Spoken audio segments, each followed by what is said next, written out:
So hello all, in this video we will see the notion of Psapace completeness and an example problem which is Tqbf, which is true quantified Boolean formulas. So actually Psapace completeness is actually analogous to NP completeness in case of time complexity. That is Psapace completeness and space complexity is analogous to NP completeness and time complexity, and again the definition is almost in the same lines. That is, a problem L is in Psapace, the class Psapace complete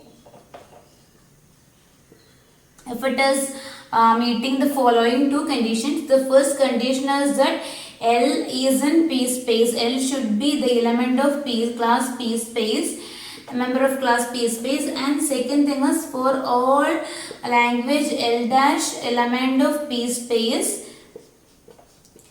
then L dash should be polynomially reducible to L. Okay, so these are the two conditions. As in case of NP hardness, the second condition alone is known as Psapace hard. If a language is meeting this particular criteria, this is the language will be known as Psapace hard algorithm. The algorithm will be known as Psapace hard algorithm. Then if both conditions are met, this is actually, the algorithm is actually Psapace complete. Yeah, and we have defined Psapace in the previous video. So Psapace is a set of languages that are decidable by a deterministic Turing machine in polynomial space. So we have defined that. Okay, so yeah, so these are the two conditions for Psapace completeness. So now we will prove that Tqbf, that is the problem of true quantified Boolean formula, is Psapace complete. So we will move on to the definition, move on to the proof. That is, we will prove that true quantified Boolean formula is Psapace complete. Okay, we will move on to Tqbf. So you know that a Boolean formula is formula containing Boolean variables which can be assigned the truth values either true or false, right? For example, x or y and x dash and o y dash. So you know that this is a Boolean formula. This can be interpreted as a Boolean formula if the only values that could be assigned to x and y are zeros and ones. So this is a Boolean formula. Again, if I am asking you what exactly is the truth value of this formula, you can't give me an answer because it depends. It depends on the truth assignments given to x and y. If x is 1 and y is 0, you will get 1 in the output. If both x and y are having same truth values, that is, if both of them are either 0 or both of them are either 1, you will get 0 in the output, and it goes on like that. So yeah, you will be getting 0 in the output. So if somebody is simply asking you the truth value of a formula, you can't give it. The answer is it depends on the truth assignments given to it. So for a Boolean formula, you can't tell the truth value, but you can, without getting to know the assignments to individual Boolean variables. But again, you can say that this formula is satisfiable or not, because satisfiability means in at least one particular assignment whether this formula is true or false. That can be easily verified by, not easily, but that can be verified by assigning all the combinations of truth values to x and y and checking whether the formula tends to be 1 at any point. Yes, this is true, otherwise it is not. So that is it. But now, so that is Boolean formula. Now quantified Boolean formula means the formula will be always have quantifiers in it. For example, you know that the two main quantifiers are for all or universal quantifier, and there exists the existential quantifier. For all x means if it is like for all x there exists some y, this means that this formula should be true for all the values of x, that is whether x is equal to 0 or x is equal to 1, and this is enough to be true for any value of 1, that is the formula is enough to be true for at least either y is equal to 0 or y is equal to 1. So that is quantified Boolean formula. That is the variables, the formula will have quantifiers in it. So in this case, this is a fully quantified Boolean formula, because both the variables in the formula x and y are associated, are having associated quantifiers. X is a quantifier and y is having a quantifier. So both the variables are bounded by quantifiers.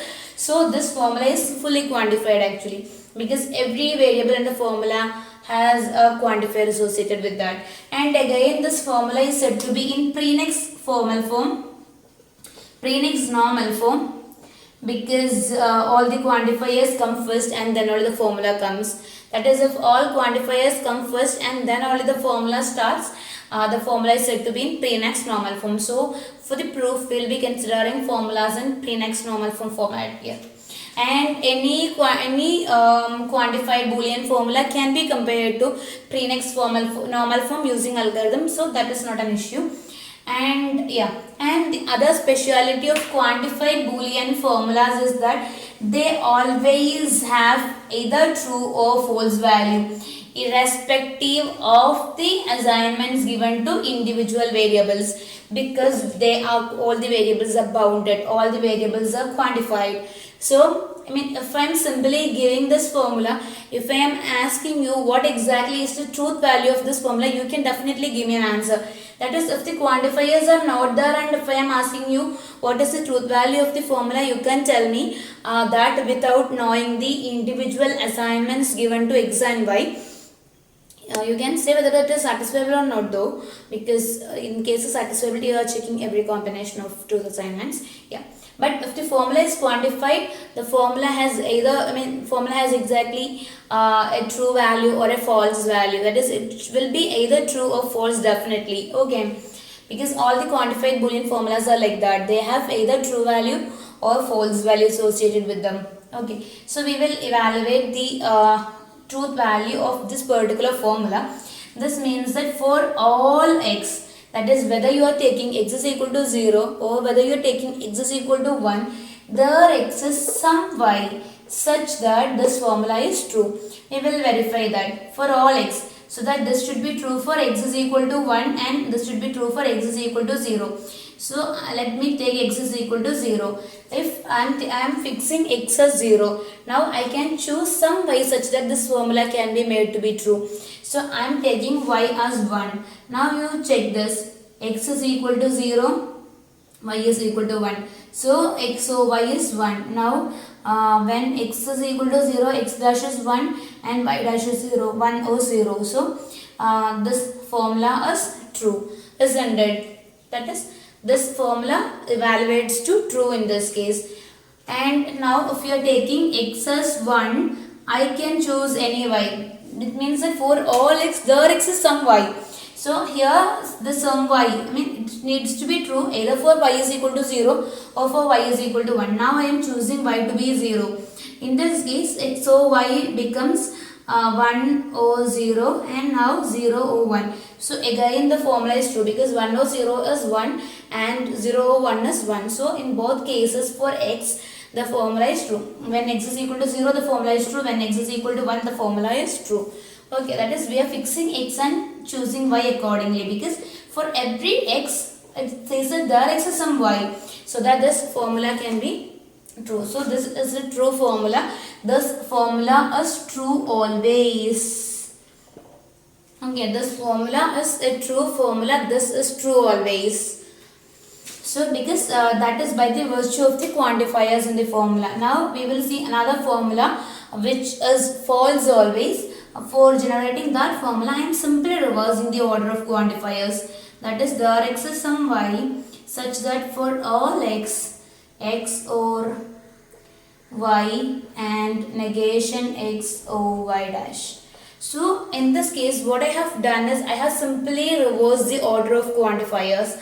Everything else is the same. So let's take whether the meaning of the formula changes when we changes the order of quantifiers. So let's examine whether the order of quantifiers is important at all. See, in this case, there exists some y such that for every x the formula should be true. So you can choose y first and for all x it should be true. So I am choosing y to be 0 first. then for all x the formula should be true, whether x is equal to 0, whether x is equal to 1. So let me take the value for x as 0. If it is not working, there is no point in checking for x is equal to 1, right? So when y is equal to 0 and x is equal to 0, this becomes 0 and this become 1. So 0 and 1 is 0. So this formula is false. Okay. Now, to make sure that it is false always, we will check one more assignment. This is to be true for either value of y, either for y is equal to 0 or for y is equal to 1. So let's check whether this formula is true for y is equal to 1. When y is equal to 1, again for every x the formula should be true. So when y is equal to 1, let the x be 1 itself. So x of y is 1 and x dash of y dash is 0, 1 or 0, 1 and 0.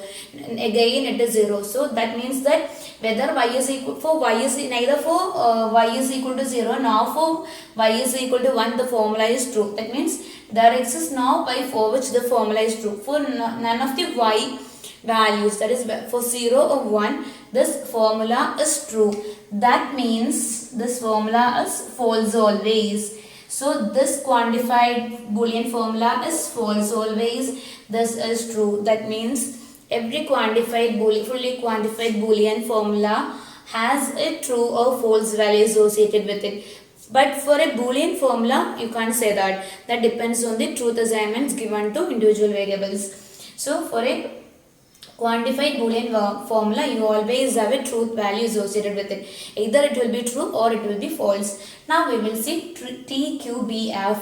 Tqbf expands to truly quantified Boolean, true quantified Boolean formula. That is, Tqbf is actually the set of all the formulas phi such that phi is true. That is, it is the set of all the true quantified Boolean formulas. That is, for example, this formula is part of this particular set because this formula is true. This formula is never part of this particular set because this formula is false. So, hope that notion is clear. That is, Tqbf includes every formula in the universe which are true. Okay. So, that is the notion of Tqbf. Every true formula in the universe is part of this particular set. So this formula is definitely part of the set, whereas this formula is not. So that is the problem Tqbf. Now we need to prove that Tqbf is p-space complete. So let's move on to the proof. So assume that let our formula phi be some quantifier q1 and the variable x1, some other quantifier q2, the variable x2, etc. Some quantifiers qn and the variable xn and the formula some f of x1, x2, etc. some xn. Okay. That means when n variables are there in the formula, so they have quantifiers associated with it. Since every quantifiers come first, the quantifiers are coming first, it is in pre-next normal form. And again, thus is the actual formula that we need to evaluate, the Boolean formula. These are the quantifiers, this is the Boolean formula. Now the Boolean formula may or may not include all these variables or may include the variables multiple times. So let the size of this formula be m literals. Because we can't say that it is exactly n literals, whether there are, even if there are exactly n variables, because the variables can be used multiple times, the variables may be absent, that depends. So okay, so m literals and n variables, n quantified variables or n distinct variables I should say. Okay. And m literals are there in the formula. So this is the structure of this formula. Now first thing, to prove that Tqbf is in p-space completeness class, p-space complete class. The first thing that we need to prove is Tqbf is in p-space. That is, Tqbf is in class p-space. That is, Tqbf can be evaluated in polynomial space by a deterministic Turing machine. That is the first thing that we need to prove.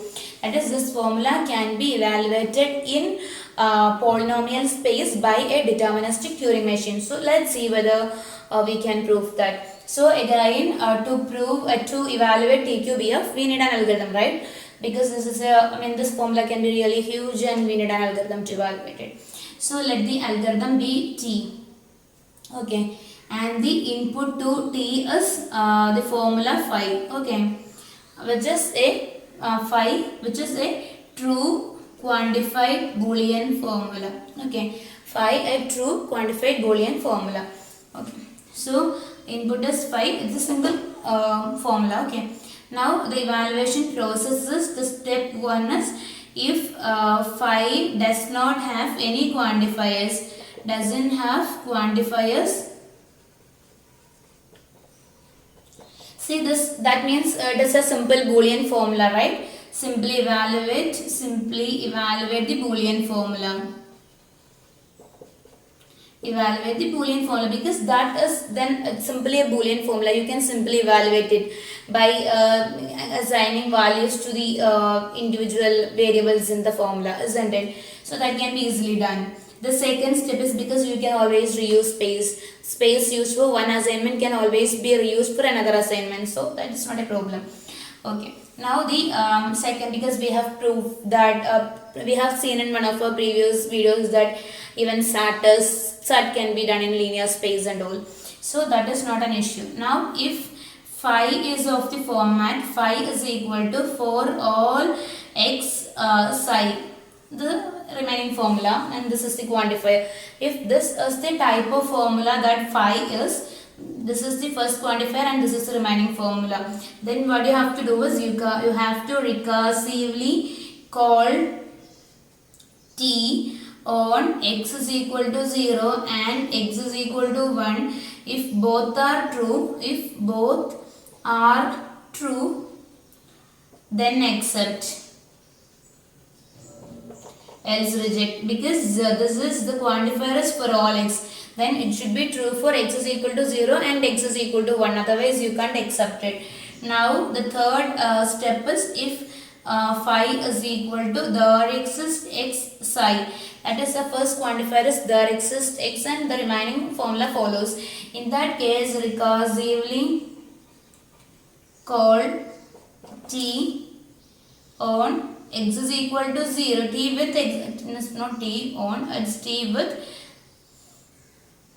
x is equal to 0 and x is equal to 1, and if either is true, accept, else reject. That means since it is existential quantifier, that is there exists x means for some x the formula should be true. So it is enough to be true for either x is equal to 0 or x is equal to 1. If it is true for at least one of x is equal to 0 or x is equal to 1, you can always accept it, otherwise reject it. So this is how the algorithm proceeds. Okay. And now we can always, since it is space, we can always reuse the space. This algorithm proceeds recursively. So I will show you an example I will show you an example with the formula for all x. There x is some y such that for all z, the formula x or negation y or negation z. So we have to evaluate this formula. See what happens is, for all x is the first quantifier. We will be doing this recursively as per the algorithm. So we have to call the formula for all x. The first quantifier is for all x. So you have to evaluate the formula for x is equal to 0 and you have to evaluate the formula for x is equal to 1, isn't it? Now there exists y is the second quantifier. You have to evaluate it for y is equal to 0 and you have to evaluate it for y is equal to 1. Here also, if x is equal to 1 also, there exists y needs to be evaluated for y is equal to 0 and y is equal to 1. Now the next quantifier is for all z. Z is equal to 0. It needs to be evaluated for z is equal to 0 and z is equal to 1. Here also in this case for z is equal to 0 and z is equal to 1. Here also in this case also for z is equal to 0 and z is equal to 1. For this case also you have to evaluate for z is equal to 0 and z is equal to 1. Okay, now you in the leaf levels you have to evaluate the formula x or negation y or z. Okay, negation is z. I mean the same formula x or negation y or negation z should be evaluated in all these levels. See, the advantage is that the space that you have used for in evaluating z is equal to 0 can be reused for z is equal to 1. That is, this space can be reused. You just have to store this result to check whether it is true for z is equal to 0 and z is equal to 1. Again, the space that you have used for y is equal to 0 can be used for y is equal to 1. The only thing is that you need to store the answer. And again, when you come to this particular level, you can reuse the space stored used for evaluating x is equal to 0 on this formula can be used for evaluating x is equal to 1. Only thing is that you have to store the result. In that case, I mean, that means in every level of recursion you can reuse the space pretty well. So I mean, you have to you just need as many space as there are the literals in the formula, size of the formula. So if there are m literals in the formula, you just need order of m space to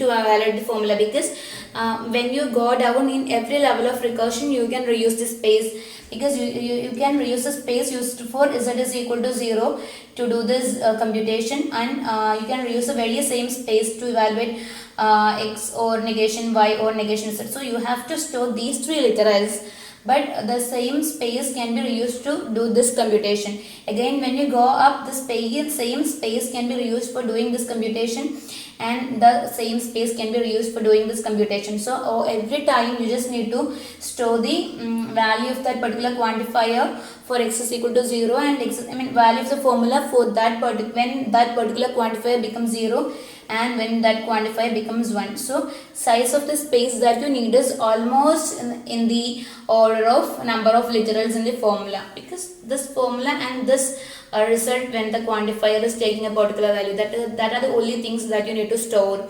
When you go up in the hierarchy, you can simply keep on editing the results. So just order of m space, where m is the number of literals in the formula or size of the formula, size of the Boolean formula is required to evaluate it. So Tqbf is actually p space, as in p space, because this can be done by a deterministic Turing machine taking only polynomial space. Order of m is a polynomial, so this can be evaluated by a deterministic Turing machine by taking only polynomial space. So Tqbf is in p space. Now the only thing that is left to prove is every problem which is in p space can be reduced to every problem in p space can be reduced to Tqbf in polynomial time. That is it. Next part, the p space hardness of Tqbf, that is left for us to prove now. Yeah, I will move on to that. Now we have to prove the p space hardness of Tqbf, that is for every language L dash element of the class p space. It can be reduced to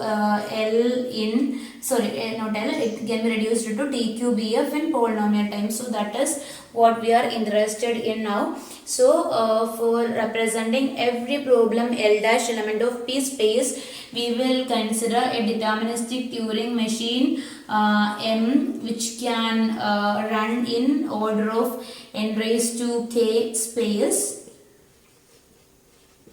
Okay, so definitely there will be 2 raised to order of n raised to k configurations for the Turing machine when n but length is L. So to get rid of this order of asymptotic notation, we can write that some 2 raised to d into n raised to k, so that we can get rid of this asymptotic notation. So this many configurations will be there, or this many steps could be taken for n to reach from start state to accept state. That is these many steps.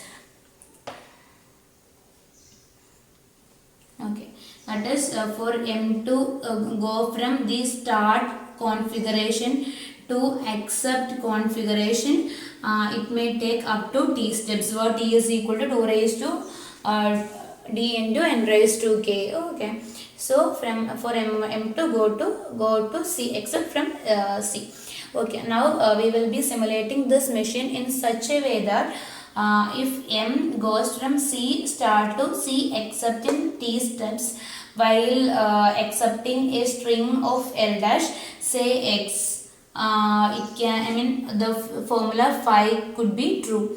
Phi element of Tqbf. Okay, that is if m accept x some string x element of L dash, if m accept x element of L dash, phi is true. So this is what we need. I mean, this is how we will be simulating the machine. That is, if m is accepting the string x element of this particular language, phi is in Tqbf. Okay, the formula phi is in Tqbf. That is, phi is true.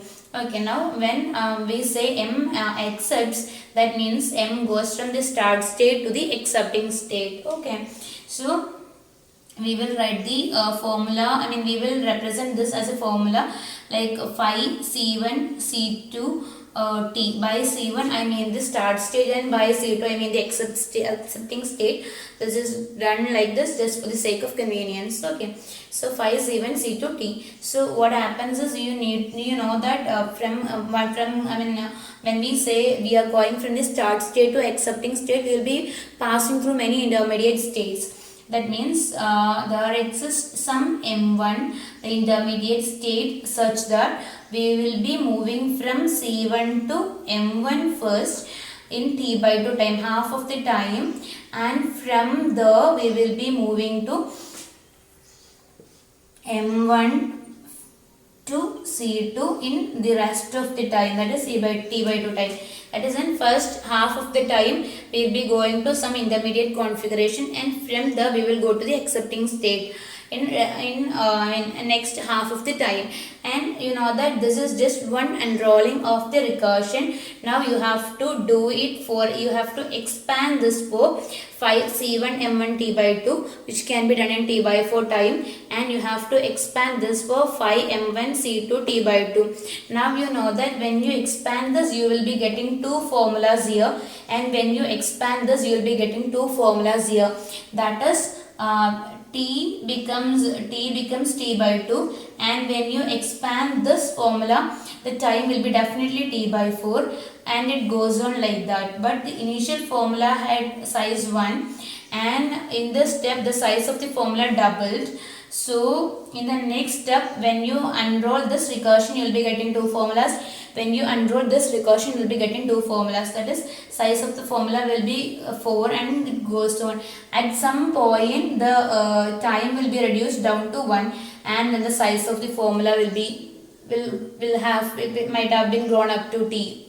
You know that t is actually 2 raised to n raised to k, isn't it? That is, size of the formula is growing exponentially. If the size of the formula reach exponential range, we need exponential space to store the formula. So evaluation like this cannot be taken place, because this is not in polynomial time. So we cannot coin the formulas like this. I mean, because the kind of formulas will take exponential space. So we have to rewrite this formula. Okay, so what we will do is, we need to somehow rewrite the formula, and what we will do is, we will write a formula with the same meaning, but we will make a change to the formula. We will write that for there exists some m1 such that for all c3 c4 element of c1 m1 or m1 c2, the formula phi c3 c4 t by 2 is true. So this is how we have rewritten the very same formula. See, the Rx is some m1. Now this means that this formula is true for c1 m1 t by 2 and phi m1 c2 t by 2, right? So instead of, then we have and two formulas here. That is what the problem we faced with this. Now we are doing, writing the same formula but in different, using different phrases. This is actually a very brilliant rewriting of this same formula. That is, we are writing for all C3 and C4 element of C1 M1 and M1 C2. So this should be true for every C1 M1 and this should be true for every M2 C2 because this is for all. Okay. For all C3 and C4 element of this formula should be true. Now you can say that the meaning of these two formulas are exactly the same. Replacing this and by for all quantifier is a very brilliant move that we have adopted here. Now this formula should be true. Now you know that the size of the formula has not been double, but this has a very linear increase in the size of the formula. Now in the next step, definitely you have to unroll C3, C4. Even then, just the size of the formula will be just growing linearly. That means in every step the formula is just growing linearly and the time has been reduced from t to t by 2, and from in the next step it will be definitely t by 4 and it goes down. So at some point t by 2 raised to I will become 1. We have seen this in one of our previous videos, so I am not explaining. So I will be log t. So length of recursion is log t. T is 2 raised to n raised to k. So log t is n raised to k. Now this is the depth of recursion, and in each depth we have seen that we will be requiring n raised to k space. So n raised to k space for space per recursion. So the total space required will be order of n raised to k square, that is order of n raised to 2k, which is again a polynomial. So this formula can also be evaluated in polynomial time, and this conversion from this configurations into the formula is pretty straightforward. So you can do that in polynomial space also. So the reduction is meaningful because whenever m except x, the formula phi is true, because that is how we have simulated this. Because whenever m except x, we go from start to end state.